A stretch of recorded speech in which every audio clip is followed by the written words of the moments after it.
जय श्री राधा रानी सरकार की, जय श्री कृष्ण भगवान की, जय श्रीमद् भागवत महापुराण की, जय सदगुरुदेव श्री बंसी वाले महाराज की। श्रीमद् भागवत महापुराण के 9वें स्कंध के अध्याय 17 से लेकर 21 तक की कथा आज हम आपको सुनाने जा रहे हैं। तो कथा इस प्रकार है।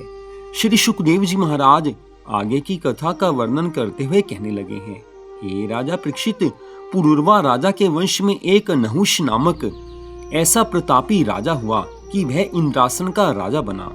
उसका वृतांत ये है कि एक समय देवराज इंद्र गौतम ऋषि की परम सुंदरी स्त्री अहिल्या को देखकर, जो 5 कन्याओं में से थी, उस पर मुग्ध हो गया। लेकिन गौतम ऋषि के डर से वह उसके घर नहीं जा पाता था। एक दिन वह रात्रि को मुर्गे का वेश धारण कर ऋषि के आश्रम के समीप 4 घड़ी रात्रि शेष होते हुए भी बांग देने लगा। उसकी आवाज सुनकर ऋषि स्नान करने के निमित्त अपने आश्रम से बाहर निकल आए हैं। उस समय अच्छा मौका जानकर इंद्र ने गौतम ऋषि का वेश रखकर अहिल्या के साथ जाकर उसका भोग विलास किया। लेकिन जब अहिल्या को यह ज्ञात हुआ कि ये मेरे पति नहीं हैं, किसी और ने छल से उनका वेश रखकर मेरा धर्म नष्ट किया है, तब उसने इंद्र से कहा कि अरे पापी चांडाल, तू कौन है मैं नहीं जानती, लेकिन शीघ्र ही यहाँ से भाग जा। यह वचन सुनकर इंद्र जाने के लिए आश्रम से बाहर निकला तो द्वार पर ही गौतम ऋषि मिल गए, जो अधिक रात्रि शेष समझकर मार्ग से ही वापस आ गए थे। उस समय ऋषि ने इंद्र को धिक्कारते हुए कहा कि हे इंद्र, इतनी अप्सराएं और इंद्रानी जैसी सुंदर स्त्री होते हुए भी तूने जो कुकर्म किया है, उसके कारण हम तुझे शाप देते हैं कि तूने एक भग के लिए मुर्गे का रूप धारण किया था, अतः तेरे शरीर में 1000 भग हो जाएं। ऋषि के मुख से ऐसे वचन निकलते ही देवराज इंद्र के शरीर में 1000 भग बन गए। उस समय इंद्र लज्जा के कारण एक कमल की डंडी में जाकर छिप गए। तत्पश्चात जब देवता और ऋषियों ने इंद्रासन को सुना देखा तो राजा नहुष को इंद्रासन का राजा बना दिया। जब राजा नहुष ने इंद्रानी को देखा तो वह उस पर मुग्ध हो गया और उसने अपने पास आने को कहा। तब इंद्रानी ने देवगुरु बृहस्पति जी की आज्ञानुसार नहुष को ये कहला भेजा कि यदि तुम पालकी में बैठ उसे सप्त ऋषियों के कंधे पर उठवाकर मेरे पास आओ तो तुम मुझे प्राप्त कर सकते हो।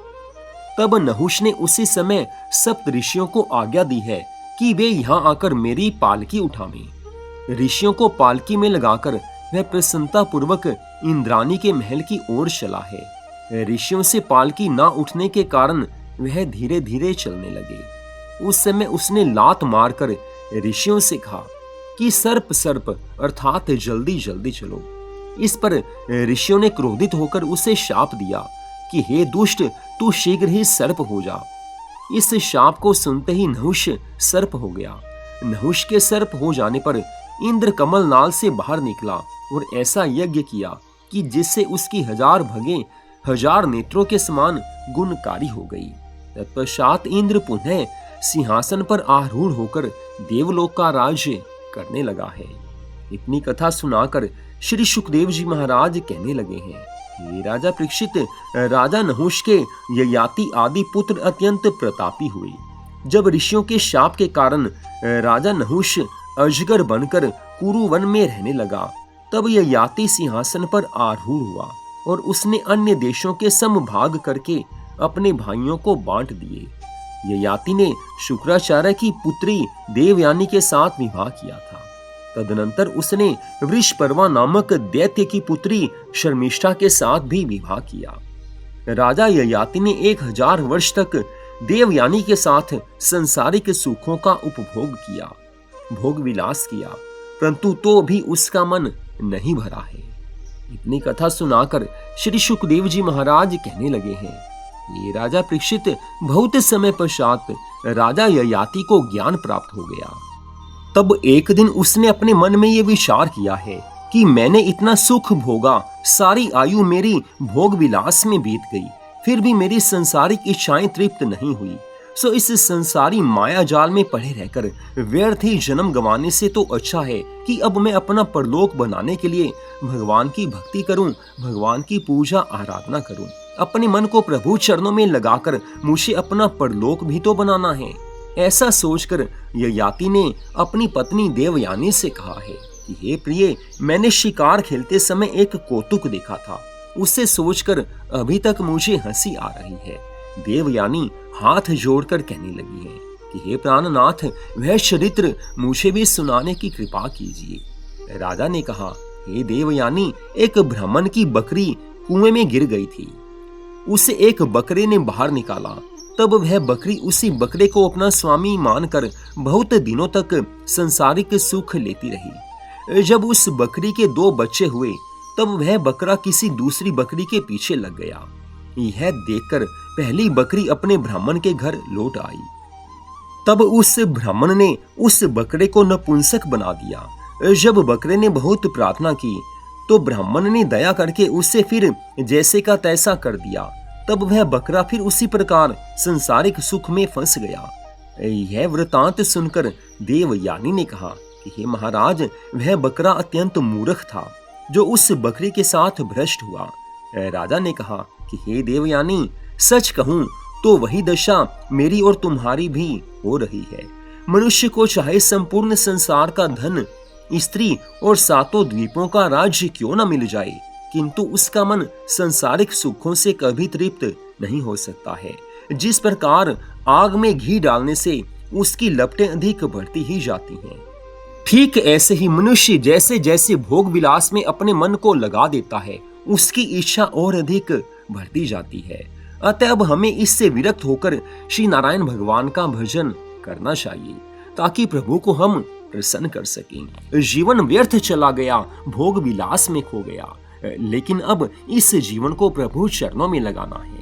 आज राजा की इस बात को देवयानी ने भी स्वीकार किया है और उस समय राजा ययाति ने अपने छोटे पुत्र पुरु को राज सिंहासन सौंप दिया है और शेष 4 पुत्रों को 4 दिशाओं का राज्य बांटकर स्वयं देवयानी सहित तपस्या करने के लिए बद्री केदार की ओर चला गया है। इतनी कथा सुनाकर श्री सुखदेव जी महाराज कहने लगे हैं, हे राजन, अब हम राजा पुरु के वंश का वृतांत कहते हैं जिसमें तुमने भी जन्म लिया है। सुनो, पुरु के वंश में कई पीढ़ी बाद दुष्यंत नामक एक प्रतापी राजा हुआ। एक दिन जब वह शिकार खेलने के लिए वन में गया तो वहां उसने कण्व ऋषि के आश्रम में एक अत्यंत सुंदर कन्या को देखा है। राजा दुष्यंत ने मोहित होकर उससे पूछा कि हे सुंदरी, देव कन्या के समान तुम किसकी पुत्री हो? यह सुनकर उस कन्या ने उत्तर दिया, हे राजन, मैं विश्वामित्र ऋषि और मेनका नामक अप्सरा के संयोग से उत्पन्न हुई हूँ और मेरा नाम शकुंतला है। मेरा पालन पोषण कण्व ऋषि ने किया है। अतः आप मेरे आश्रम पर चलें तो मैं कंद मूल फल आदि से आपकी सेवा करूंगी। तब राजा ने प्रसन्न होकर कहा कि ऋषि कन्या की आतिथ्य भावना त्यागी नहीं जा सकती, अतः मुझे तुम्हारा आतिथ्य स्वीकार है।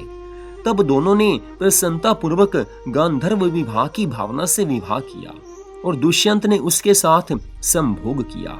भगवान की इच्छा से शकुंतला को वहीं छोड़ दुष्यंत राजभवन को लौट गया। कण्व ऋषि ने अपने तपोबल से ये जान लिया कि राजा दुष्यंत द्वारा शकुंतला को गर्भ हुआ है। 10वें मास में शकुंतला के गर्भ से एक अत्यंत शोभायमान परम तेजस्वी बालक उत्पन्न हुआ। ऋषि ने बालक का नाम भरत रखा है। भरत निर्भय होकर वन में सिंहों के बीच उनसे खेलने लगा। उसका पराक्रम देख कण्व ऋषि ने शकुंतला को ये आज्ञा दी है कि हे पुत्री, अब तू अपने पुत्र भरत को लेकर राजा के पास जा और पुत्र को राज्य का अधिकारी बना।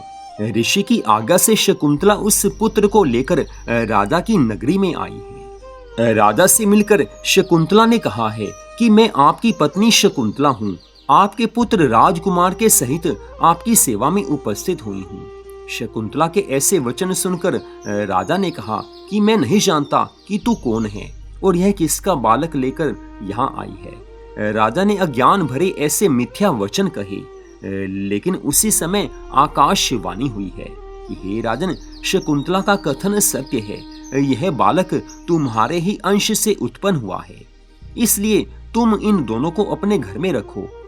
क्योंकि धर्मात्मा पुत्र अपने पिता को नरक में जाने से बचा लेता है। आकाशवाणी को सुनकर राजा ने शकुंतला को स्वीकार किया है। राजा ने उस बालक को अपना उत्तराधिकारी बना लिया। राजा दुष्यंत की मृत्यु होने पर वही भरत राज सिंहासन का अधिकारी बना।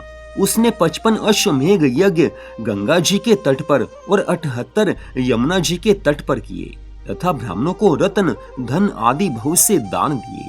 उसके यज्ञों में इंद्र ने उसका श्याम कर्ण घोड़ा कई बार चुराया था, परंतु वह हर बार अपने बल और प्रताप से उसे छीन कर ले आया।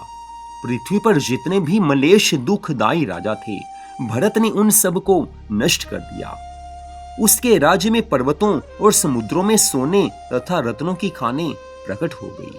इस प्रकार 27,000 वर्षों तक भरत ने इंद्र के समान चक्रवर्ती राज्य किया। राजा भरत ने विदर्भ देश के राजा की 3 पुत्रियों के साथ विवाह किए थे। जब उसके कई पुत्र कुरूप उत्पन्न हुए, तब रानियों ने उन्हें इस भय से कि कहीं राजा ये ना कहे कि ये हमारे पुत्र नहीं हैं, गंगा जी में फेंकवा दिया। लेकिन राजा को संतान के संबंध में सदैव चिंता बनी रहती थी। बिना संतान राजा सदा चिंता मग्न रहते थे। कुछ समय पश्चात राजा ने कण्व ऋषि की सहायता से संतान प्राप्ति के लिए यज्ञ किया। तब देवताओं ने प्रसन्न होकर ममता से उत्पन्न कर भरद्वाज नामक बालक राजा भरत को दिया है। राजा ने उस बालक का नाम वितथ रखा है। भरत की मृत्यु के पश्चात वही राज्य का अधिकारी हुआ। इतनी कथा सुनाकर श्री सुखदेव जी महाराज कहने लगे हैं, हे राजन, वितथ के वंश में कई पीढ़ी पश्चात रंती देव ऐसा महात्मा हुआ कि उसने राज सिंहासन पर ना बैठकर अपनी स्त्री और पुत्र सहित वन में जाकर तप करना स्वीकार किया। वन में जो भी कंद मूल मिल जाता, वह उसी से अपना और अपनी पत्नी तथा पुत्र का पेट भरकर भगवान की भक्ति करता था। एक बार संयोगवश 48 दिनों तक उन्हें कुछ खाने को नहीं मिला। 49वें दिन राजा को वन में कुछ थोड़ा सा अन्न मिल गया। जब वे उसका भोजन बनाकर 3 भाग करके खाने के लिए बैठे, तब धर्म देवता ने उनकी परीक्षा लेने के निमित्त वृद्ध ब्राह्मण का रूप बनाया है। उनके पास आकर कहा है कि हे राजन, मैं बहुत भूखा हूँ, काफी दिनों से मुझे कुछ खाने को नहीं मिला, इस कारण मुझे कुछ भोजन दीजिए। यह सुनकर राजा ने श्रद्धा पूर्वक उन्हें अपना भाग खिला दिया।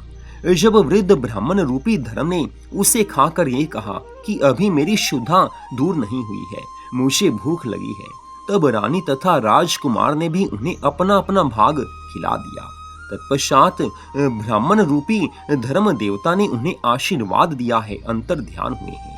फिर एक दिन जब फिर बड़ी कठिनता से थोड़ा सा अन्न मिला और वे उससे खाने के लिए बैठे, तभी एक शूद्र ने आकर उनसे प्रार्थना की है कि हे राजन, मैं बहुत भूखा हूँ, तुम मेरे खाने के लिए भोजन दो। तब राजा ने उसे अतिथि जानकर संपूर्ण भोजन दे दिया। वे तीनों प्राणी फिर ज्यों के त्यों भूखे रह गए। इतनी कथा सुनाकर श्री सुखदेव जी महाराज कहने लगे हैं, हे राजा परीक्षित, भोजन ना मिलने के कारण राजकुमार तथा रानी बहुत दुर्बल हो गए थे। अतः राजा ने उनसे ये कहा कि जिस पात्र में अतिथि ने भोजन किया है, उसमें अन्न का कुछ अंश लगा ही होगा, अतः तुम उसे धोकर पी लो। यह सुनकर जब रानी तथा राजकुमार ने उस पात्र को धोकर पीना चाहा, उसी समय एक डोम अपने कुत्ते को साथ लेकर वहां आया है। विलाप करता हुआ राजा से कहने लगा है कि हे राजन, मेरे प्राण भूख से निकले जा रहे हैं, मुझे बहुत ज्यादा भूख सता रही है, अतः आप इसे मुझे पीने के लिए दे दीजिए। यह सुनकर राजा उस चांडाल में भी ईश्वर का निवास मानकर वह जल उसे पीने को दे दिया है। इस प्रकार श्री धर्मराज ने जब उन तीनों के धर्म की परीक्षा ले ली, उस समय आज प्रभु शंख चक्र गदा और पद्म धारण किए प्रकट हुए हैं तथा राजा रानी और राजकुमार की प्रशंसा करते हुए कहने लगे हैं कि तुम लोगों का धर्म में विश्वास प्रशंसनीय है। आज श्री हरि विष्णु भगवान जी के दर्शन प्राप्त करके उन तीनों ने भक्ति भावना से प्रभु के चरणों में गिरकर प्रार्थना की है कि हे प्रभु, हम पर कृपा कीजिए, हमारा मन सदा आपके चरणों में लगा ही रहे। वैकुंठनाथ भगवान ने रंती देव राजा को अपने हृदय से लगाया है। कहा है कि हे राजन, तुम जो चाहो वो वरदान मांग लो, तुम्हारी इच्छा अवश्य पूर्ण होगी। यह सुनकर रंती देव राजा ने कहा है कि हे प्रभु, मैं तो यही वरदान मांगता हूँ कि मेरी संपूर्ण प्रजा सुखी बनी रहे, कोई दरिद्र ना रहे तथा मेरा ध्यान आपके चरणों में सदैव लगा रहे। यह सुनकर भगवान ने उन्हें मनोवांछित वरदान देकर उन तीनों को उसी शरीर से विमान में बैठाकर वैकुंठ लोक में पहुंचा दिया है। उन्हें भगवान के धाम में स्थान मिला है। जो भगवान की भक्ति करते हैं, धर्म का पालन करते हैं, भगवान सदा उन पर कृपा करते ही रहते हैं। तो यहीं पर आज की इस परम सुंदर कथा का विश्राम होता है। अगले भाग में आप इससे आगे की कथा को सुन पाएंगे। जय श्री राधा रानी सरकार की, जय श्री कृष्ण भगवान की, जय श्रीमद् भागवत महापुराण की, जय सद्गुरुदेव श्री बंसी वाले महाराज की। जय जय श्री राधे, जय जय श्री राधे, जय जय श्री राधे श्याम।